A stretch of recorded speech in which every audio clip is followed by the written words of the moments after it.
So hello guys, welcome to my channel. আর আজকে menu হচ্ছে প্রথমে লাউ চিংড়ি। শাক আমরা কেটে নেবো ছোট ছোট করে, তারপরে চিংড়ি নেবো কটা, চিংড়ি নিয়ে তারপরে লাউ শাক এই দেখতেই পাচ্ছ। আর আলুগুলো ছোট ছোট টুকরো করে কেটে নেবো আমরা।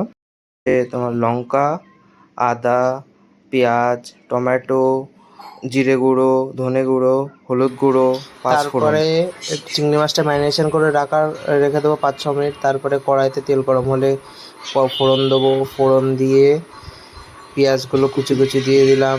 তারপরে দেবো দেবো, আলুগুলো একটু ফ্রাই করে নেবো, মিডিয়াম ফ্রাই, ডিপ ফ্রাই বলতে না।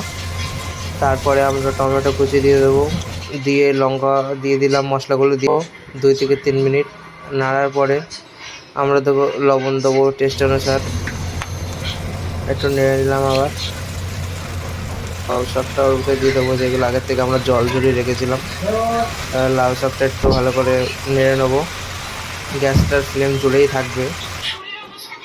ভালো করে নাড়া হয়ে গেলে ওটা ঢাকনা দিয়ে একটুখানি তারপরে 5-6 মিনিট রেখে দিয়ে দেখবেন জল এরম থেকে একটু বেরিয়ে এসছে হালকা।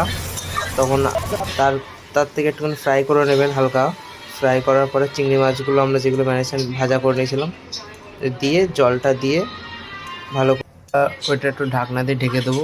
ঢেকে দেওয়ার পরে যখন ওটা সিদ্ধ হয়ে আসবে 5-6 মিনিট ধরে আমরা ঢাকার পরে দেখবি হালকা হালকা জল আছে, জলটা একটু শুকিয়ে নিতে হবে।